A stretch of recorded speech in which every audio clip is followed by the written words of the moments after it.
ಚೆನ್ನಾಗಿ ಎಕ್ಸ್ಪೆಡಿಷನ್ ಎಲ್ಲರಿಗೂ ಅರ್ಥಕ್ಕಾಗುವ ರೀತಿಯಲ್ಲಿ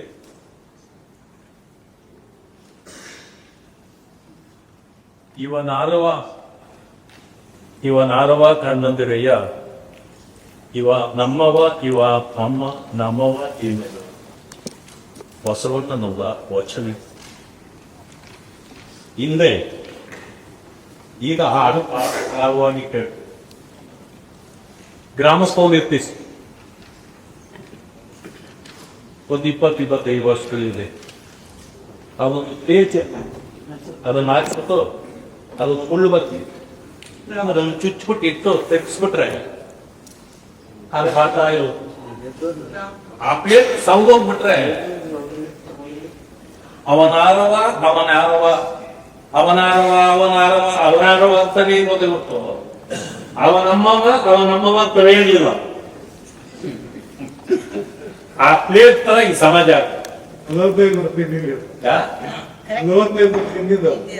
ಒಯ್ಯೋದು ವ್ಯತ್ಯಾಸ ಇರ್ಬೋದು ತಮ್ಮ ಕಾಲದ ಅಂತ ಹೇಳ್ಬಿಟ್ರೆ ಬೇರೆ ವಯಸ್ಸಲ್ಲಿ ಆ ಗ್ರಾಮಕ್ಕೂ ಹೇಗೆ ಆಗ್ತಿತ್ತು ಹಾಗೆ ಸಮಾಜ ಕೂಡ ಹಾಗೆ ಇಂಥ ಪರಿಸ್ಥಿತಿಯನ್ನು ನಿಭಾಯಿಸಬೇಕು. ಪ್ರತಿಯೊಬ್ಬರು ನಮ್ಮವ ಅನ್ನೋರು ಆಗಬೇಕು ಅಂತಕ್ಕಂಥ ರೀತಿಯಲ್ಲಿ ಇದನ್ನ ಇವತ್ತು ಅಂತರ್ಜಾತಿ ವಿವಾಹಗಳ ವಿಚಾರಕ್ಕೆ ಮಾನ್ಯ ಸಚಿವರು ಇದನ್ನ ಜೋಡಿಸಿ ತಂದಿರ್ತಕ್ಕಂಥ ತಪ್ಪಿಲ್ಲ ಬಹಳ ಒಳ್ಳೆ ಕೂತ್ಕರಿ ಅಂತ ನಾನು ಹೇಳಲಿಕ್ಕೆ ನಮಸ್ಕಾರ. ಜಾತಿ ತಾರತಮ್ಯ ಇದು ಸರ್ವಕಾಲಿ ಜಾತಿಗಳು ಹೋಗ್ಬೇಕು ಅಂತ ನಾವೆಲ್ಲರೂ ಮಾತಾಡ್ತೀವಿ ನಿಜ. ಆದ್ರೆ ಹೇಗಿದೆ ಅಂತಂದ್ರೆ ಕರಪ್ಷನ್ ಅಂದ್ರೆ ಎಲ್ಲಿದೆ ಕರಪ್ಷನ್? ಎಲ್ಲಾ ಕಡೆಯಲ್ಲೂ ಕರಪ್ಷನ್ ಇದೆ. ಅಧಿಕಾರಿಗಳಾಗ್ಲಿ ರಾಷ್ಟ್ರಾಧಿಗಳಾಗ್ಲಿ ಬೇರೆ ಸಮಾಜದಲ್ಲ ಕರಪ್ಷನ್ ಇದೆ. ಅದು ಎಲ್ಲಿ ಹುಟ್ಟಿತು ಎಲ್ಲಿ ಸತ್ತಿಲ್ಲ, ಹುಟ್ಟಿದೆ ಕಲ್ಲಿದೆ ಅಷ್ಟೇ. ಆದ್ರೆ ನೀವು ನೋಡಿಕೆ ರಾಜಕಾರಣಿ ಯಾರಾದ್ರು ಕರಪ್ಷನ್ ಸಿಕ್ಕಾಕೊಂಡ್ರೆ ಪ್ರತಿಯೊಬ್ಬರೂ ಅವರ ವಿರುದ್ಧ ಮಾತಾಡ್ತಾರೆ. ಕರಪ್ಷನ್ ಮಾಡೋಣ ಸಿಕ್ಕಾಕೊಂಡ ಮಾಸ್ತನ್ನೇ ಪಚಾಬಾತ ಅಧಿಕಾರಕ್ಕೆ ಸಮಾಜಕ್ಕೆ ಪರಿಸ್ಥಿತಿ ಇತ್ತೀಚೆಗೆ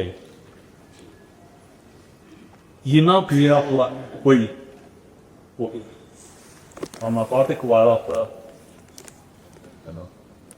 ಒಂದು ವರ್ಷ ಆಗಿ ಒಬ್ಬ ದಲಿತ ಕೊಲ್ಗ ಒಂದು ಹೇಳ್ಕೋವನ್ನ ಪ್ರೀತಿ ಮಾಡಿ ಆಯ್ತು. ಅವನು ಗಲಭೆ ಆಗುತ್ತೆ, ಅವ ಒಂದಕ್ಕೆ ಕೊಡ್ತಾನಂತ ಗೊತ್ತಾಗಿ ಊರು ಬಿಟ್ಟು ಹೋಗ್ಬಿಟ್ಟು 8 ತಿಂಗಳು ಆದ್ಮೇಲೆ 9 ತಿಂಗಳು ಆದ್ಮೇಲೆ ಆ ಊರಿಗೆ ಮತ್ತೆ ಬಂದ. ಅಷ್ಟೊತ್ತೆ ಆ ಹೆಣ್ಣು ಮಗು 7 ತಿಂಗಳಲ್ಲಿ ಬಿಡಿ ಊರಿಗೆ ಬಂದಿದ್ದೇ ತಡ. ತಂದೆ ಮತ್ತು ಅವರ ಸಹಚರರು ಹೋಗಿ ಮನೆಗುಬ್ಬಿ ಕೊಂಡ್ಬಿಡು ಮರ್ಯಾದ. ವಿಶ್ವನಾಥ್ ಕೇಳಿ ತಾನು ಅಲ್ಲೇ ಹೋದ ಚರ್ಚೆ ಮಾಡಿದ್ವಿ. ಭವಿಷ್ಯ ಇತಿಹಾಸದಲ್ಲಿ ನಾವೆಲ್ಲರೂ ಜಾತಿವಾದಿ ಅಂತ ಬೈಯೋದು ಯಾರನ್ನ ಅಂತಂದ್ರೆ ಬ್ರಾಹ್ಮಣ. ಆದ್ರೆ ನಾವು ನೋಡಿರ್ತಕ್ಕಂಥ ಇದುವರೆಗೆ ಕಂಡಿರ್ತಕ್ಕಂಥದ್ದು ದಲಿತರಿರ್ಬೋದು, ಮುಸಲ್ಮಾನರು ಇರ್ಬೋದು, ಅಥವಾ ಹಿಂದುಳಿದವರು ಇರ್ಬೋದು, ಅಥವಾ ಮುಂದುವರೆದವರೇ ಇರ್ಬೋದು. ಯಾವ ಹೆಣ್ಣು ಮಗಕ್ಕೆ ನಾವು ತಗೊಂಡು ಹೋಗಲಿದ್ರು ಭವಿಷ್ಯ ಹೋಗಿ ಮಿಸ್ಸಿಂಗ್ ಕೇಸ್ ಕೊಡ್ತಾರೆ ಎಲ್ಲವಳ ತಿಳ್ಕೊಳಕ್ಕೆ ಅಷ್ಟೇ. ಬಟ್ ಎಲ್ಲ ಇದ್ದಾಳೆ ಅಂತಂದ್ರೆ ಬಹಳ ಸಂತೋಷ, ಎಲ್ಲೋ ಒಂದು ಕಡೆ ಬದುಕಲಪ್ಪ ಅನ್ನೋದನ್ನ ನೋಡಿದ್ದೀವಿ ಇವತ್ತು. ಆದ್ರೆ ಅವ್ರನ್ನ ಹೋಗಿ ಮತ್ತೆ ಕೊಂದಿದ್ದಾಕಿ ಅವ್ರ ತೊಂದರೆ ಕೊಕ್ಕಿತಾಗಿ ನಾವೇನು ಗಮನಿಸ್ತಿಲ್ಲ. ಆದ್ರೆ ಬಡತನದಲ್ಲಿ ಆಗಲಿ ಒಬ್ಬ ಜಾತಿಯವ, ಒಬ್ಬ ದಲಿತ ಶ್ರೀಮಂತಿಕೆನೇ ಇಲ್ಲಿ ಚೆನ್ನಾಗಿ ನೋಡ್ಕೊಳ್ತಾನೆ ಅಂತ ಅನ್ಸಿದ್ರು ಕೂಡ ಜಾತಿ ಕಾರಣಕ್ಕಾಗಿ ಅದನ್ನು ಒಪ್ಪೋದಿಲ್ಲ. ಆದ್ರೆ ಆ ಹೆಣ್ಣು ಮಗಳನ್ನ ವಾಪಸ್ ಕಳಿಸಿದ್ರೆ ಅವ್ರ ಮನೆಯಲ್ಲಿ ಕೂಲಿ ಮಾಡಿ ಬದುಕಬೇಕು. ಇಂಥ ಪರಿಸ್ಥಿತಿ ಇದ್ರೂ ಕೂಡ ಜಾತಿ ಕಾರಣಕ್ಕಾಗಿ ಇವತ್ತು ಈ ರೀತಿಯ ಗಂಡಾಂತರಗಳಿಂದ ಜನ ಇವತ್ತು ಇದೆ ಸರಿ. ಯಲ್ಲಾಪುರದಲ್ಲಿ ಇತ್ತೀಚೆಗೆ ನಾನು ಇದನ್ನ ಯಲ್ಲಾಪುರ ದೇವಕ್ಕೆ ಒಂದು ಹೆಣ್ಣು ಮಗು ಒಬ್ಬ ವ್ಯಕ್ತಿ ತನ್ನನ್ನು ಮದುವೆ ಆಗೋ ಪ್ರೀತಿಸಿದ್ದ. ಆಕೆ ಒಪ್ಪಲಿಲ್ಲ.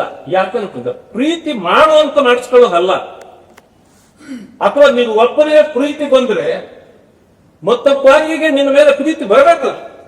ಅದೇ ಕೊಂಡ್ಕೊಂಡ್ ಬರ್ಲಿಕ್ಕ ಇಚ್ಛೆ ಇದ್ರೆ ಮಾಡ್ಕೋ, ಏನ್ ತಪ್ಪು ನಿಮ್ಗ.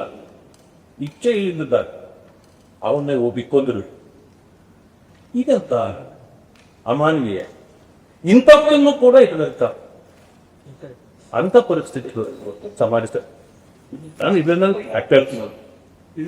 ಇಷ್ಟೆಲ್ಲ ಆದ್ಮೇಲೆ ಈಗಲೂ ಕೂಡ ಇಲ್ಲಿ ತಾನು ಮರಣ ಆದಾಗ, ಹತ್ಯೆಗಳಾದಾಗ ಕಾನೂನು ಇದೆ. ಇಷ್ಟು ಇನ್ನಷ್ಟು ಬಿಗಿಗೊಳಿಸ್ಬೇಕು ಅಂತಕ್ಕಂಥದ್ದು ತಮ್ಮ ಉದ್ದೇಶನ ನೋಡ್ತೇವೆ. ಆದ್ರೆ ಕಾನೂನು ಪಾಲನೆ ಮಾಡೋದ ಸರ್ಕಾರ ಮುಖ್ಯವಾಗಿ ವಹಿಸಿ. ಒಟ್ಟಾರೆ ಮೊದಲು ಎಲ್ಲಿಗೂ ಪೊಲೀಸ್ ಸ್ಟೇಷನ್ ಕೇಸ್ ಏನೇ ಮಾಡಬೇಕು, ಪೊಲೀಸ್ ಸ್ಟೇಷನ್ ಜಾತಿ ಇರೋದೇ ಅಲ್ಲಿ.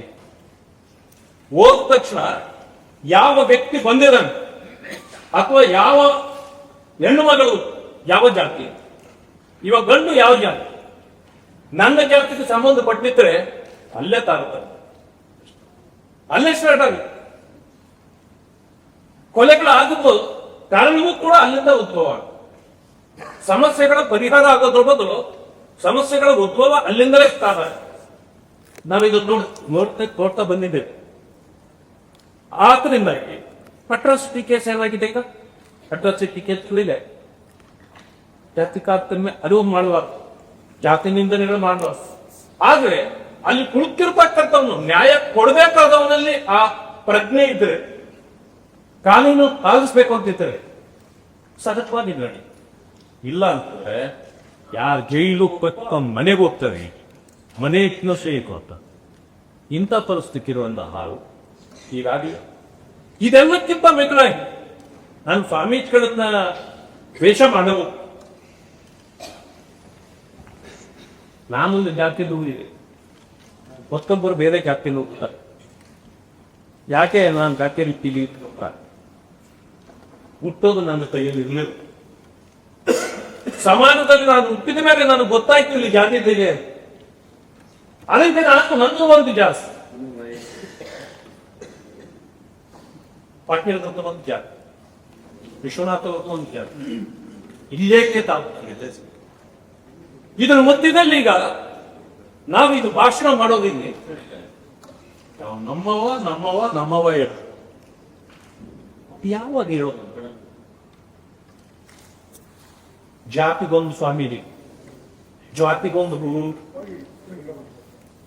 ಅವರ ಪರಿಸ್ಥಿತಿ ಏನನ್ನೋದು ನಾವು ನೋಡ್ಬಿಟ್ವಿ. ಅವರು ಸ್ವಾಮೀಜಿಗಳು ನಿಷ್ಕಳಂತೀವಲ್ಲ ಸಮಾಜದಲ್ಲಿ, ಇಲ್ಲೇ ತಂಬಿಡ್ಲ ಅವರನ್ನು ಕೂಡ ನಾವು ಹಂಚ್ಕೊಂಡಾಗ ಈಗ ಸ್ವಾಮೀಜಿನೂ ಕೂಡ ಜೈಲಿಗೆ ಹೋಗ್ಬೇಕು. ಅಲ್ಲೇ ಆಮೇಲೆ ಈಗ ನಮ್ಮ ಉದ್ದೇಶ ಏನು, ಇವ ನಮ್ಮವ ಅನ್ನಬೇಕಂತಂದ್ರೆ ಸಮಾಜವನ್ನ ಒಂದು ಮಾಡಬೇಕು. ಈತ ಸ್ವಾಮೀಜಿಗಳು ಎಲ್ಲಾ ಜಾತಿಗೂ ಒಬ್ಬ ಸ್ವಾಮೀಜಿ ಇದ್ರು. ಬರೀ ನನ್ನ ಜಾತಿ ಮಾತ್ರ ನನಗೆ ಮುಖ್ಯ, ಸಮಾಜ ಮುಖ್ಯ ಅಲ್ಲ ಅಂತ ಜಾತಿಗಳನ್ನ ಕಾಪಾಡ್ತಕ್ಕಂಥ ಬಂದೆ. ಈ ಜಾತಿಗಳು ತಾಗ್ತಾ ಜಗದ್ಗುರುಗಳು ಒಂದಲ್ಲ ಎರಡಲ್ಲ ಈಗ ಮೂಲಸ್ವಾಮಿ, ಪರಿಸ್ವಾಮಿ ಮಠಗಳು ಬೇಕಾದಷ್ಟು ಅವು ಸಮಾನ ಸುಧಾರಕರವಾಗಿ ಏನ್ ತಪ್ಪಿಲ್ಲ, ಅವನ್ನೇ ನಾನು ನಿಲ್ಲಿಸೋದಿಲ್ಲ, ಮಾಡಬೇಕು. ಈ ಸಮಾಜವನ್ನು ತಿದ್ದುವ ಕೆಲಸ ಮಾಡೋದ್ರ ಬದಲು ಜಾತಿಗಳನ್ನ ಸ್ಥಿರೀಕರಿಸಿ ಇದೇ ರೀತಿ ಬರ್ಕೊಂಡು ಹೋದ್ರೆ ಇವನ್ ನಮ್ಮವ ಇವನ್ ನಮ್ಮ ಪ್ರಿಯ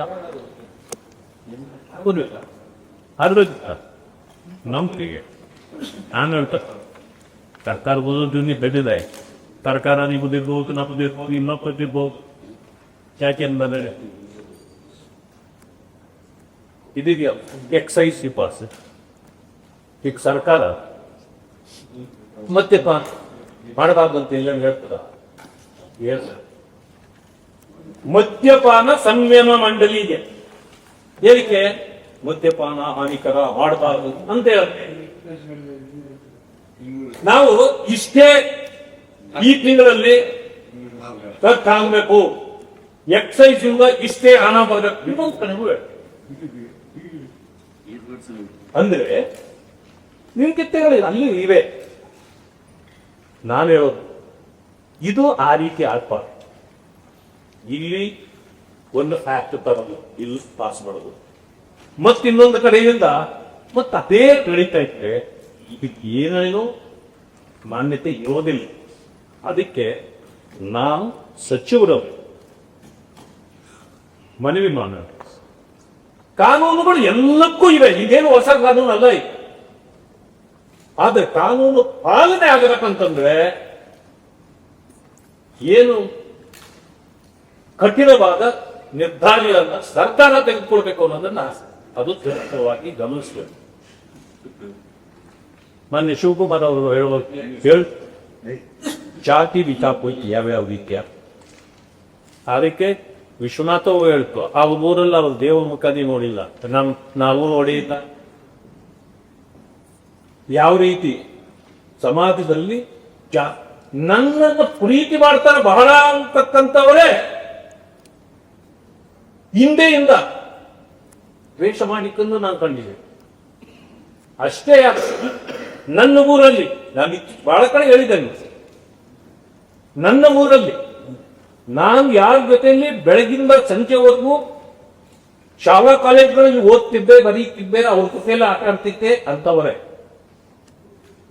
ನಾನು ಇವತ್ತು ನೀವು ಅನ್ಬೋದಿಲ್ಲ, ನನ್ನ ಕೂದಲು ನಾನು ಶವರ ಎಲ್ಲೂ ಮಾಡಿಸುತ್ತೀನಿ. ಇವತ್ತು ನಾನೇ ಮಾಡ್ತೀನಿ, ಶೇವಿಂಗು ನಾನೇ ಮಾಡ್ಕೊಳ್ತೀಯ, ಶವರನ್ನು ನಾನೇ ಮಾಡ್ಕೊಳ್ತೀನಿ.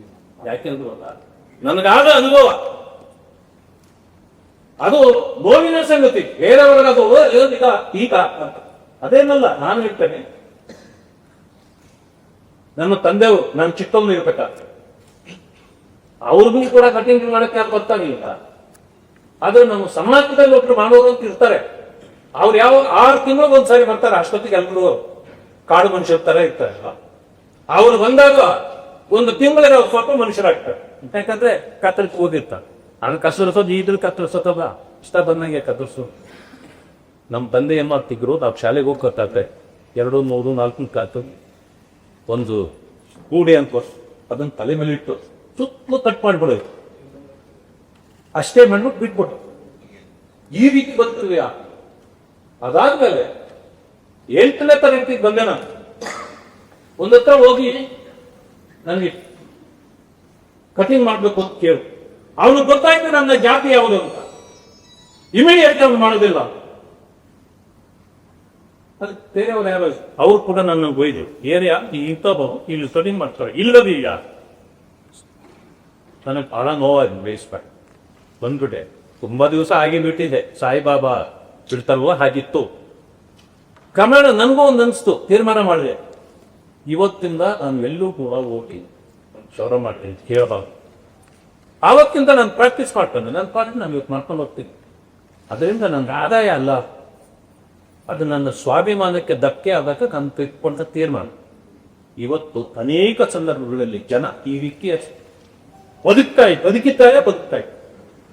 ಇದು ರಾಷ್ಟ್ರೀಯ ಕಾರ್ಯಕ್ರಮ ಎಲ್ಲಿಯವರೆಗೆ ಈ ನಮ್ಮ ದೇಶದಲ್ಲಿ ಹೋಗೋದಿಲ್ಲ, ಅಲ್ಲಿಯವರೆಗೆ ಈ ದೇಶದಲ್ಲಿ ಈ ಒಗ್ಗಟ್ಟು ಅನ್ನೋದು ಬರೋದೇ.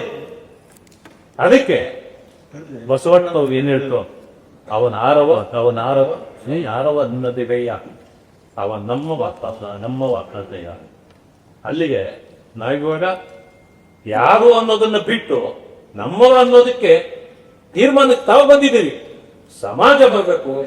ಆ ಬದಲಾವಣೆಗೆ ನಾವು ಇದನ್ನ ಬರೀ ಕಾನೂನು ಮಾಡಿ ಇಲ್ಲಿ ಇಟ್ಕೊಂಡ್ರೆ ಸಾಕಾಗೋದಿಲ್ಲ.